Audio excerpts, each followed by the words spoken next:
Iyi ni radiyo ijwi rya Amerika.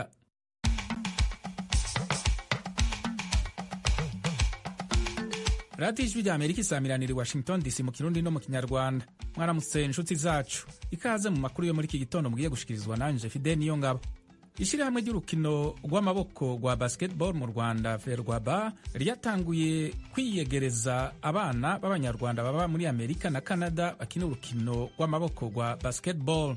Igikorwa cyari kigamije kureba impano z'abana bari muri Amerika no muri Canada. Iki ni igikorwa tukoze ubwa mbere, twari nakwita nkaho ari igerageza. Uyo ni Risha Nyirishema, icegera cya kabiri cy'umukuru w'ishyirahamwe ry'umupira w'amaboko mu Rwanda wa basketball Ferwaba. Ubuserukizi bwa Amerika mu Burundi bwatangaje ko bugiye guha ico gihugu umuriyoni umwe w'amadolari y'amanyamerika wo guhangana n'ingaruka z'imyuzure iheruka kuba muri ico gihugu. Ishami rya ONU ryitaho impunzi ku isi HCR rivuga ko igisata cyo gutanga ubuhungiro mu Rwanda kidatunganijwe neza mu buryo bamwe mu bimukira bo mu Bwongereza bo kwimurirwa muri ico gihugu. Aya makuru hamwe n'ayandi tubafitiye ni mu kanya gatoyi cyane, ntimuje kure.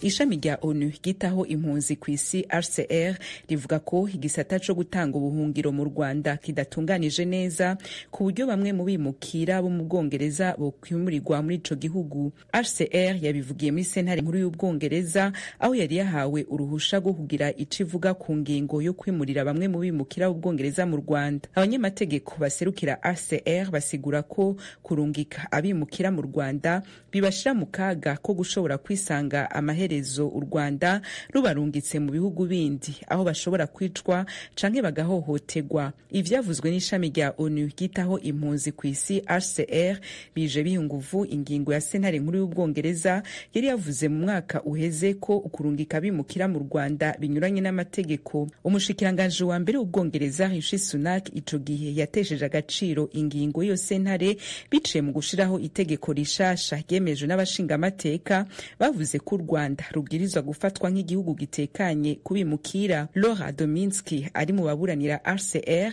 yabwiye itorokanizo ry'amakuru y'Abongereza Reuters ko ari ivyemezo vy'uko u Rwanda ruhora rwirukana bimukira. Maître Laura yemeza ko igenekerezo rya ndwi ukwezi kwa 12 ko mu 2023 HCR ubwayo yeretse abategetsi b'Ubwongereza ivyemezo vy'abimukira indwi u Rwanda rwirukanye. Mu majambo yiwe Madame Laura yagize ati, igihe dutanga ivyemezo ni nawo munsi umushikiranganje Sunak yarungikiye abashingamateka itegeko rishasha ryo kurungika bimukira mu Rwanda. Kurundi ruhande mu rwandiko ababuranira leta y'Ubwongereza barungikiye ubutungane bw'ico gihugu avuze ko itegeko rirekura ko bamwe mu bimukira b'Ubwongereza borungikwa mu Rwanda ribwirizwa gushirwa mu ngiro mu kurindira ko ubutungane bugira ico buvuga ku vy'umutekano w'u Rwanda ku mpunzi muri rusangi. Ubwongereza aha tukibutsa ko bwatangaje ko abimukira ba mbere bazorungikwa mu Rwanda bavuye muri ico gihugu igenekerezo rya 24 z'ukwezi kwa ndwi kuno mwaka. Irungikwa ry'umurwi wa mbere w'abimukira bashitse ku butaka bw'Ubwongereza biciye mu nzira zinyuranye n'amategeko rizova yamara kuzotahukana intsinzi mu matora ategekanijwe mu Bwongereza igenekerezo rya 4 ry'ukwezi kw'indwi. Umugambwe uri ku butegetsi ukaramuka utahukanye intsinzi muri ayo matora, amahirwe yo kubarungika azoba ari menshi, ariko uramutse utsinzwe bashobora kutagenda kuko umugambi w'abakozi utavuga rumwe n'ubutegetsi udashigikiye uwo mugambi wo kurungika bamwe mu bimukira bo mu Bwongereza mu gihugu c'u Rwanda. President wa Malawi Lazarus Chakwera yategetse ko ibikorwa vyo kurondera irengero ry'indege yarimwo icegera ciwe Salus Klaus Chilima bibandanya. Indege ya gisirikare yarimwo Salus Klaus Chilima n'abandi bantu 9 yazimiye mu gatondo kejo kuwa mbere ku masaha yo muri Malawi. Yahagurutse ku kibuga c'indege c'umugwa mukuru Lilongwe saa 3:17 bikaba vyari bitegekanije ko ishika ku kibuga c'indege c'igisagara kiza ubwa gatatu muri Malawi citwa Mzuzu 4:02. Mu ijambo President wa Malawi Lazarus Chakwera yashikirije bice kuri televiziyo y'igihugu yagize ati, However, upon arrival in Mzuzu, the pilot was unable to land the plane. Indege imaze gushika ku kibuga c'indege ca Mzuzu byanase ko ishika hasi kubera umudereva atabona neza aho yurukira bitewe n'ikirere kitari ciza. abajejwe vy'indege baciye bahanura umudereva gusubira irirongo. Ntivyatevye guhanahana amakuru hagati y'abakurikirana urugendo rw'indege n'abari bayitwaye kwaciye guhagarara. Perezida wa Malawi Lazarus Chakwera muri iryo jambo yabandanije avuga ko yituye ibihugu bibanyi hamwe n'ivyakure birimwo Amerika, Ubwongereza, Norvege na Israel kugira ngo bifashe mu kurondera ahari iyo ndege. Vice President wa Malawi Salus Klaus Chilima w'imyaka 51 yabunwa nk'umwe mu bashobora kuzohiganira amatora y'umukuru w'igihugu ategekanije muri Malawi mu mwaka uza mu 2022. Yatawe muri yompi yagirizwa kunyereza amatungo ya leta, ariko mu nyuma aza kurekurwa agize umwere. Ijwi rya Amerika, Washington DC, mu Kirundi no mu Kinyarwanda. Turabandanya n'amakuru tubafitiye muri kano kanya. Akanama ka ONU kajeje umutekano kemeje ingingo zitegeka agahengwe k'intambara hagati ya Hamas na Israel. Ingingo zemejwe zari zatanzwe na Amerika zigizwe n'ibice bitatu. Icambere gitegeka ko agahengwe k'intambara kabwirizwa gushigwa mu ngiro bidatevye, imbohe z'intambara zirimwo abana, abageze mu zabukuru n'abakomeretse zikarekurwa vyihuse. Igice ca mbere c'izo ngingo kirimo kandi ko ibisigarira vy'imbohe z'intambara zagandaguwe bibwirizwa gusubizwa imiryango y'abanyakwigendera. Ingabo za Israel zikava mu burere burimwo abantu benshi mu ntara ya Gaza, abanyepalestina bagahabwa uburenganzira bwo gusubira mu mihana yabo, abagira neza nabo bakoroherezwa mu gushikana imfashanyo ku bazikeneye. Igice ca kabiri c'izo ngingo gitegeka guhagarika intambara, ingabo za Israel zikava burundu mu ntara ya Gaza. Igice ca gatatu naco kirimwo ko hawuca hatangura imigambi y'igihe kirekire igamije gusanura intara ya Gaza. Ibisigarira vy'imbohe z'intambara bizoba bigisigaye muri Gaza ico gihe bigatahukanwa muri Israel. Ku bihugu 15 bigize akanama ka ONU, 14 vyose birimwo Ubushinwa vyemeje izo ngingo. Uburusiya bwashimye kutagira ico buyivuga ko. Ambasador wa Amerika muri ONU Linda Thomas Greenfield yishimiye ingingo zatowe, avuga ko amakungu ahisemwo amahoro. Mu gihe Israel yari yashimagije ingingo zatanzwe na Amerika imbere yuko zemezwa, umurwi wa Hamas nawo wasohoye itangazo uvuga ko nawo nyene wakiriye neza ingingo zitegeka agahengwe k'intambara. Ubumwe bwa Buraya nabwo nyene bwashimye, buca bugira ko busaba impande zose kubahiriza ibiri muri izo ngingo. Ijwi rya Amerika duce tubandaniriza mu yavugwa mu gisata c'ubutungane aha muri Amerika. Sentare y'abanyagihugu jury muri leta ya Delaware iri mu buseruko bwa Amerika yatanguye kurimbura mu mwiherero nimba Hunter Biden, umuhungu wa president wa Amerika Joe Biden, yagirwa n'ivyaha vyo kuba yararenze amategeko mu gutunga ibigwanisho abizi neza ko akoresha ibiyovyabwenge. Abanyagihugu 12 bari kubarimbura ivyaha Hunter Biden yagirizwa kuba yarakoze mu 2018 bavuze ko abashikiriza manza n'ababuranira Hunter Biden bose batanze ivyemezo vy'ivyagirije n'imburano. Jill Biden, umutambukanyi wa Biden akaba mukase wa Hunter, yari mu bitabiriye iyugurwa ry'imburano imbere y'abagize sentare y'abanyagihugu iri kuburanishiriza uru rubanza mu gisagara ca Wilmington co muri leta ya Delaware iyo Biden avuka. Naho President Joe Biden wa Amerika atariho yari yashigikiye umuhungu wiwe biciye mu itangazo yasohoye amubwira ko amwishimiye. Muri iryo tangazo yirinze yamara kugira ico avuga ku vyo yagirizwa, agira ati: nka president w'igihugu sinifuza kugira ico mvuga ku rubanza rukiri mu mburano, ariko nk'umuvyeyi mfitiye urukundo rwinshi umuhungu wanje, ndamwizeye kandi ndaha agaciro ukwihangana kwiwe. Ari nka hamwe Hunter Biden, umuhungu wa Joe Biden, yokwagirwa n'ivyaha, ashobora gucibwa umunyororo w'imyaka 25, ashobora ariko gutezurirwa kubera atabindi vyaha vyari bwamwagire. Aha mukamenya ko ari ubwa mbere Amerika iri kwiburanisha urubanza rw'umwana w'umupresident akiri ku butegetsi. Mubandanya kumviriza radio Ijwi rya Amerika mu Kirundi no mu Kinyarwanda. Mushobora no kudukurikira ku rubuga rwacu rwa internet akaburungu radio yacu voa.com, no kuri YouTube, Instagram na Facebook VOA radio yacu. Mu kanya amakuru yo mu karere k'ibiyaga binini.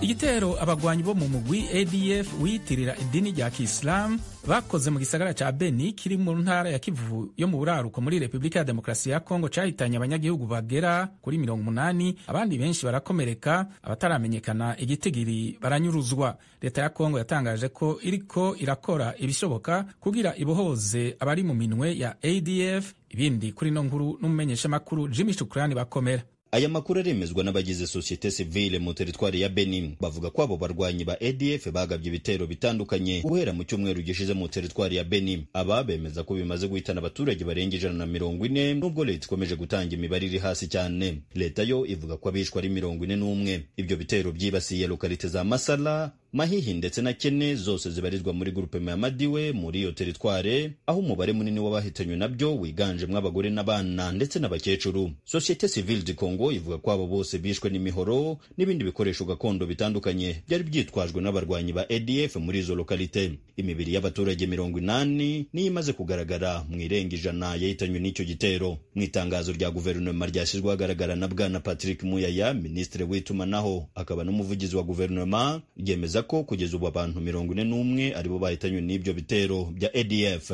Muri bo leta igaragaza ko 39 biciwe muri lokalite ya Masala na Mahihi, abandi babiri bakicirwa muri lokalite ya Kene. Izo lokalite zose uko ari 3 zibasiwe n'ibyo bitero zihuriye mu kiswe komine ya Cyami ya Kantine, aho ku nshuro yayo ya mbere hakorewe mu bwicanyi nk'ubwo. Muri iryo tangazo kandi guverinoma ivuga ko yatangije ibikorwa byo ku rwego rwo hejuru bigamije kuvana mu maboko ya ADF abaturage bashimuswe n'uwo mutwe muri ibyo bitero. Mu kiganiro yagiranye n'Ijwi ry'Amerika mu gitondo cyo kuri wa mbere, Nixon Muhindo, umuyobozi ushinzwe itangazamakuru muri Societe Civile du Congo ya teritwari ya Benin, yemeje ko abaturage barenga 100 aribo baguye muri ibyo bitero bitandukanye n'ibivugwa na leta. Yatubwiye ko iperereza rigikomeje mu kugerageza kubona indi mirambo, dore ko umubare w'abishwe ari munini cyane. Itangazo rya leta rivuga ko abapfuye ari 39, ikongeramo n'abandi babiri bakaba 41. Ibyo ni ukubeshya, ntabwo bihwanye n'ibyo twebwe turi kubona ahangaha habe na gato. Ubu imibiri tumaze kubona ni 80 mu bushakashatsi twakoze. Biragoye gutanga umubare w'abantu 39 ahantu hakozweho n'igitero cya ADF. Zabapfuye barenga 100. Ko twebwe ahangaha ubushakashatsi buracyakomeje kugira ngo turebe ko tubona indi mibiri. Uyu yongeyeho kuduca ibyo bitero byabereyemo tutabarizwamo inzego z'umutekano izo arizo zose, akaboneraho gusaba leta ndetse na FARDC gukora ibishoboka mu gukaza ingamba z'umutekano mu bice byose bya teritwari ya Beni. Ahangaha nta mubare w'abasirikare ba FARDC yewe na polisi y'igihugu ugaragara kuba ari mwinshi, n'ababa bahari ni bake cyane. Ntabwo bashobora kurinda umutekano w'abaturage bo muri grupema yacu kuko ni nini cyane. Abaturage barahangayitse cyane rwose kuko murabizi ADF ni umutwe wica abantu utagamije inyungu iyo ari yo yose, ahubwo guhungabanya umutekano w'igihugu. Niyo mpamvu dusaba ubuyobozi gufata ingamba zifatika kandi zikomeye kugira ngo ubu bwicanyi butazongera kubaho muri aka gace, cyane ko ari bwo bwa mbere. Baharanira uburenganzira bwa muntu bakorera muri ako gace bavuga ko kuba inzego za leta zidashyira imbaraga cyane ku mutekano w'abanyagihugu bibatera impungenge zikomeye. Ricky Patrick Paluku ni umwe muri bukorera muri teritwari ya Beni. Uyu nawe yabwiye Ijwi ry'Amerika ko abiciwe muri icyo gitero barenga 100. Abishwe ni benshi cyane, umubare ntabwo ushobora kumenyekana vuba byihuse. Hapfuye abantu barenga 100 kandi abo bose ni abakongomani bari ku butaka bwa Kongo. Ibyo ni ibintu bibabaje cyane kandi biteye agahinda kubona abaturage bicwa nk'inyamaswa mu gihugu cyabo. Leta yari ikwiye gufata ingamba zikomeye kuko ibi birenze ukwemera. Kuba nta ngabo za FARDC cyangwa na polisi y'igihugu zibarizwa muri aka gace bizakomeza gutera impungenge abaturage cyane ku mutekano wabo.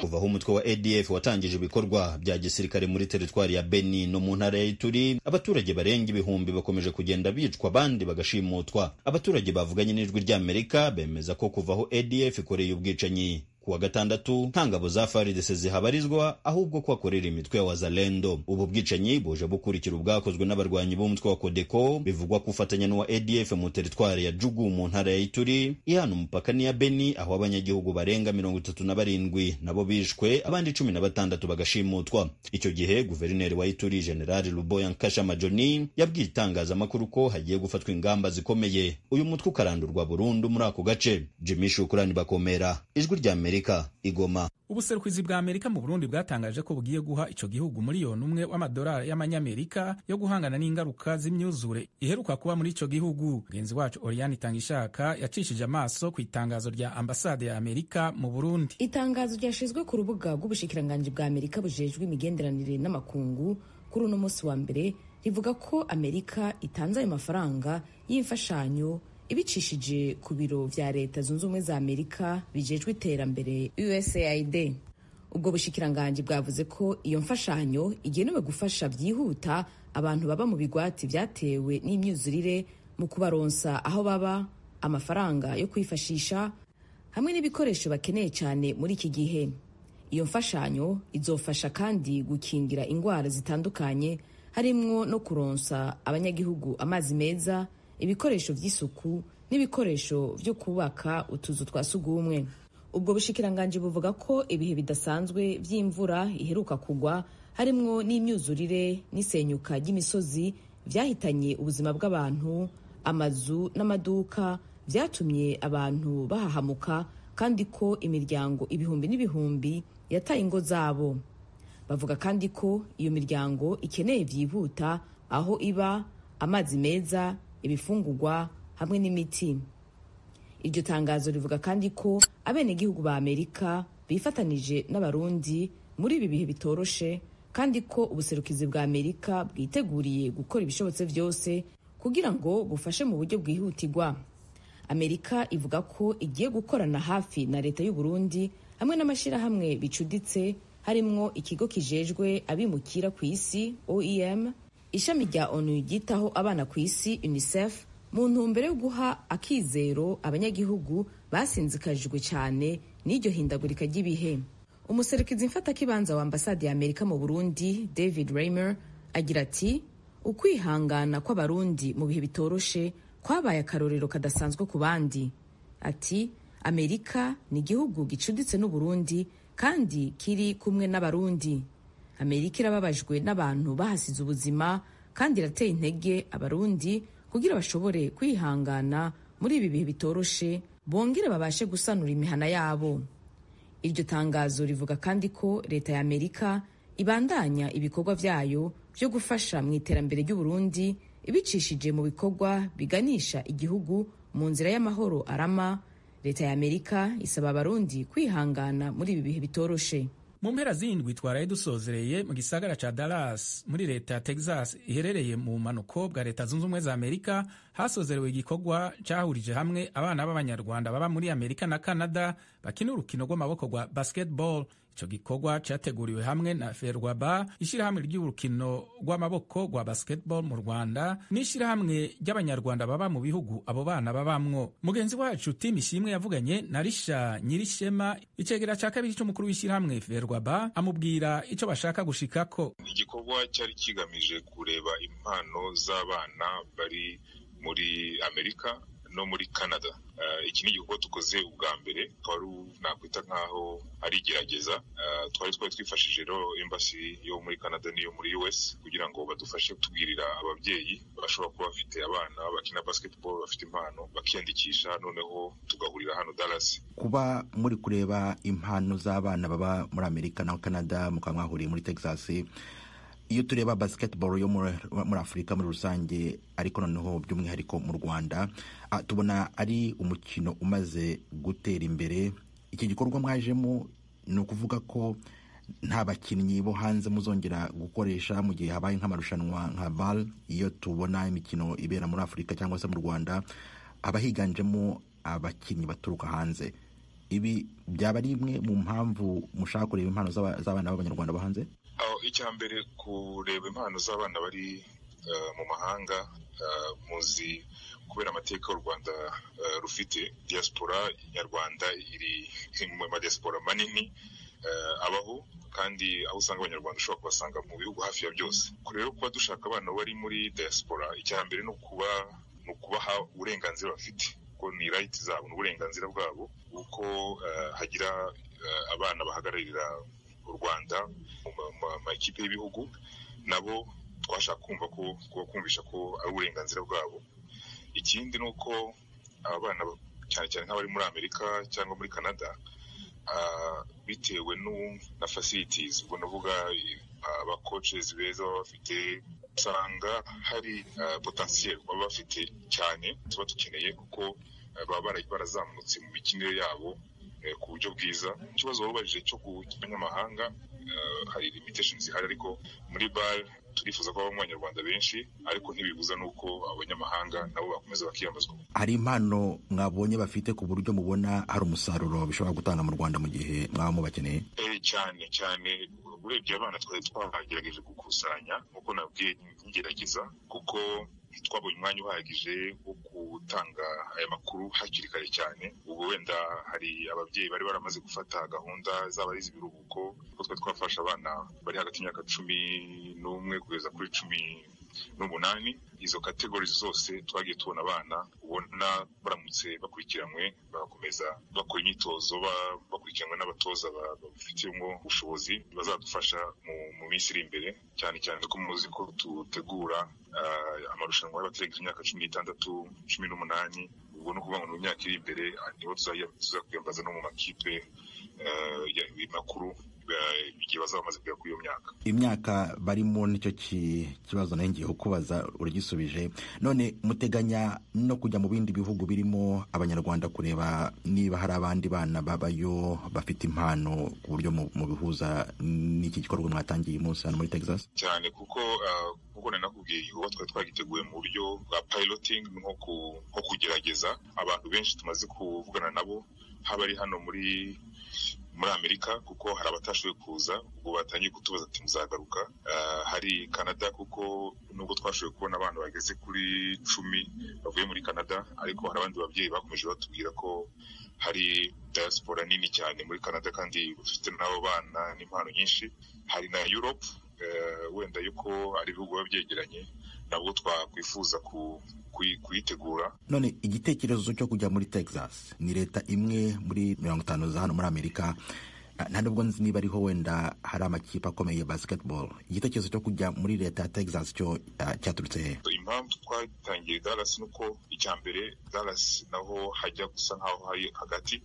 Ikindi hari community ya Dallas yo yari yanabyifuje. Hari indi mpamvu yari ijyanye na climate hano, nubwo hashyushye ariko bitandukanye wenda nuko twajya mu kindi gice usanga ushobora kuba hakonje. Mwifuza kubona basketball yo mu Rwanda ku ruhe rwego, ku buryo mubihuje n'imbaraga mubishyiramo, mubona cyangwa mwumva ko hari ikintu kigaragara cyagezweho? Natwe nka federasiyo tuwushyiramo imbaraga kuko ari byo twiyemeje, ariko turashima cyane n'imbaraga igihugu kibishyiramo, cyane cyane kiyobowe imbere na Perezida wa Repubulika. Muzi ibikorwa n'imbaraga zirimo zirashyirwa muri siporo muri rusange, ariko cyane cyane by'umwihariko muri basketball. Ibyo nibyo tumwe turahuza izo mbaraga zose, ariko cyane cyane tukaba mu makipe ya mbere yo ku mugabane wa Afurika. Iyo niyo ntambara turimo. Richard Nyirishema, umuyobozi wungirije w'ishyirahamwe ry'umukino w'intoki wa basketball mu Rwanda, uri hano muri Amerika, ndagushimiye cyane kuba wemeye kuvugana n'ijwi rya Amerika. Murakoze team kuri iki kiganiro mwaduhaye. Radio Ijwi rya Amerika i Washington DC mu Kirundi no mu Kinyarwanda. Mu rukurikirane rw'inkuru zihariye zibasobanurira amatora muri Amerika, mugenzi wacu Thomas Kamirindi araduha umuco kuri utu tubazo. Amabohero yoba arindiriye wahoze ari perezida wa Repubulika Donald Trump. Ku itariki ya 30 y'ukwa gatanu gushize, urukiko rwa rubanda jury rwo ku rwego rwa leta ya New York mu burasirazuba bw'igihugu rwahamije Trump ibyaha 34. Umucamanza ukuriye urubanza Yuan Mershan azamusomera igihano cyo ku itariki ya 11 y'ukwezi gutaha kwa karindwi. Amategeko ateganya ibihano bitandukanye ashobora guhitamo: igifungo kiva ku myaka 4 kugera ku myaka 20 muri gereza, kumushyira mu kato mu rugo iwe igihe runaka, ihazabu cyangwa se imirimo ifitiye abaturage akamaro. Trump niwe wa mbere mu mateka ya Amerika wabaye perezida wa repubulika uburanye mu rukiko mpanabyaha kandi rumuhamya ibyaha. Mu gihe cy'iburanisha umucamanza ntiyahishe ko ari urubanza rudasanzwe kuko Trump yategetse igihugu kandi ashobora kongera gutorerwa kukiyobora mu kwezi kwa 11 gutaha. Abanyamategeko bibaza rero niba azamufunga. Bamwe bavuga ko bishoboka, abandi bakavuga ko bidashoboka. Mu kiganiro yagiranye n'ikigo ntaramakuru Reuters, avoka Andrew Weinstein wazobereye mu manza mpanabyaha avuga ko bitarabaho ko umuntu ukomeye uhamwe n'ibyaha bwa mbere mu buzima bwe ahanishwa gufungwa. Abandi banyamategeko byibura 6 Reuters yabajije basobanura ko akenshi na kenshi igihano muri bene izi manza gikunze kuba ihazabu.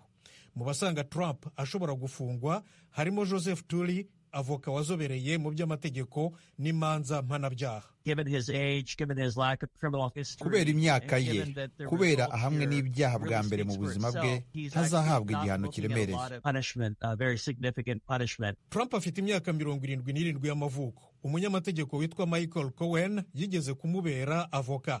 Nawe yaburanye ibyaha bimwe na bimwe nk'ibyahamye Trump. Yakatiwe imyaka 3 y'igifungo. Avoka A.B. Smith akaba na mwarimu w'amategeko muri kaminuza Georgetown y'i Washington DC, umurwa mukuru wa Amerika, asanga urubanza rwa Cohen rushobora kuba icyitegererezo. Donald Trump yari ku isonga mu mugambi wo gukora ibi vyaha. Michael Cohen vyamuviriyemo igihano kitoroshe cyo gupfungwa. Yamaze amezi mu gasho. Akarero na karorero umucamanza ashobora kurabirako agahanisha Trump gupfungwa. Umucamanza Merchan wabivugaho iki? Ku itariki ya 16 y'ukwa kane gushize, mu gihe cyo gutoranya abaturage ba jury, yarababwiye ati buri wese yumve neza ko Trump aramutse hamwe n'ibyaha ashobora guhanishwa igifungo. Naho ku itariki ya 6 y'ukwa gatanu gushize, mu iburanisha rwagati, umucamanza Merchan yihanangirije Trump ati nkubwije ukuri, kugufunga nicyo cyemezo nshobora kugufatira bwa nyuma, ariko nukomeza gusuzugura urukiko nzagufunga. Icyo gihe Trump yari amaze guhamwa n'icyaha cyo gusuzugura no gutuka urukiko inshuro 10. Umucamanza yamuhanishije ihazabu y'amadolari 1,000 kuri buri nshuro yose, noneho yose hamwe aba amadolari 10,000. Abahanga mu by'amategeko bavuga kandi ko umucamanza Merchan ashobora gukatira Trump gufungwa kubera ko Trump atigeze yicuza ibyaha byamuhamye. Gufunga Trump byagira izihe ngaruka ku bikorwa bye byo kwiyamamaza? Stephen Cohen yigeze kuba umushinjacyaha wo ku rwego rw'igihugu. Muri iki gihe yigisha iby'amategeko mu ishuri rikuru ry'amategeko rya New York Law School. Mu kiganiro n'Ijwi ry'Amerika asanga bitazamukoma mu nkokora. Urubanza nirumara gusomwa hazakurikiraho kujurira, bizamara amezi menshi ndetse bishobora kurenga umwaka. Nubwo rero yakatirwa gufungwa, Trump ntiyahita ajya muri gereza igihe cyose urubanza rutararangira burundu. Hagati aho amatora yo ku itariki ya 5 y'ukwa 11 gutaha azaba yararangiye. Ku rundi ruhande, abahanga mu by'amategeko basanga byaba ari ikizame gufunga umuntu wayoboye igihugu kandi ushobora kongera kugitegeka vuba, cyane cyane ku bakozi ba gereza n'abakozi ba Secret Service, urwego rw'igihugu rushinzwe umutekano w'umukuru w'igihugu n'abigeze kuba bo. Bagomba kubarinda aho bari hose n'igihe icyo ari cyo cyose ubuzima bwabo bwose. Ningaha dusozereye amakuru twari tubafitiye muri kano kanya. Dushimira abagize uruhara bose ngo ategurwe yongera abashikire. Kuri mikoro mwari kumwe na Fidel Niyongabo. Amakuru yarahagarikiwe na Eddie Gwema, yashizwe hamwe na Diane Nini Nahazwe.